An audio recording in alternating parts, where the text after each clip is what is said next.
what does home mean, right? So like a lot of us are really trying to just establish themselves somewhere, having a routine for multiple years in a row in one spot, in one location, eventually having children, grandchildren in that one little village, if you may even say so, or town or city, or whatever your preference may be. But are you anything like me? For me, I cannot stay in one place for too long, and it's really, really annoying, okay? Because I always thought I don't know what home is. Even though when I look back in my memories, I have a lot of love for specific times from my childhood. And I'm not sure if you feel the same way. If you do, let me know. But I'm craving that feeling, right? But then I also realized today, because I was looking through like these old videos on YouTube, you know, how you can just enter places where you grew up in. If you're lucky, they have somebody that walks through that town or that little village. And I looked at it and I'm like, yes, my memories are still alive, and I really miss those times in my memories, but the place is not the same anymore. And then it hit me. Guys, nothing is ever a true home. No place can be, because you know why? Everything changes. And for me, I realized for me to be able to call something home, it needs to stay the same for decades, for a whole era. Like there cannot be anything that's changing about it. Because it needs to be a place where I know I'm always welcomed and everybody knows me. And that can't be if I'm never at the same place for too long. And I look around, even here, my kids' childhood home. We're about to leave that home. And all I can think of is, oh no, you know, these poor kids are going to look back and miss their home. But I'm like, well, everything is changing. This area where we live here, it hasn't been the same.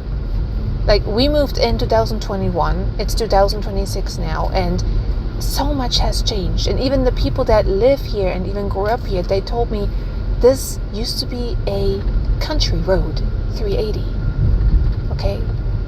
And it's interesting, because then I was thinking, what exactly makes a home a home?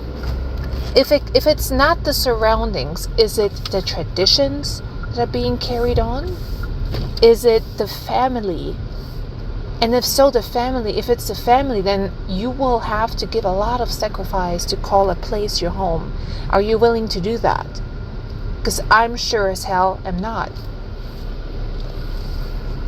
The only way to do that for us is, if it's just us four right now, it's my kids and my husband. This is what I call at the moment our family. And that's our home, but it's not the home that I'm used to. And I don't know what home means, because I do know what it means, because when I think back of it, I do miss it. Those memories. What do I miss about it? I don't know. But it's definitely something worth thinking about it. So if you're in that position too, where you just kind of grieve your past and maybe like your old places, to, you know, just the way that you grew up, maybe think about what exactly is it that makes you feel like you're missing home. Is it really that home, or is it the memory that became your home?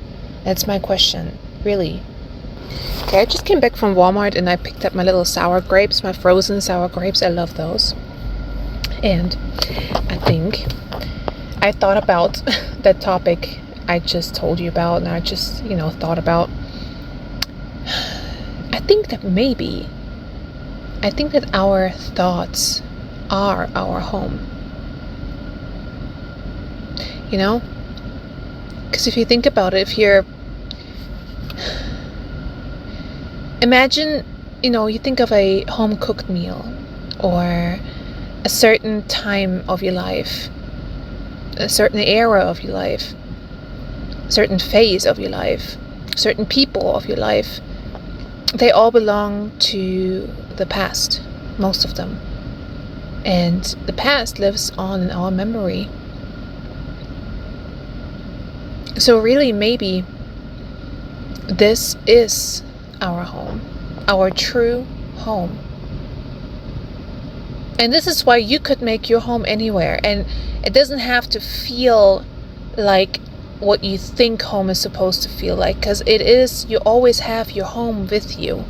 No matter where you go, it's in you. That's where your home is. Right? What do you think?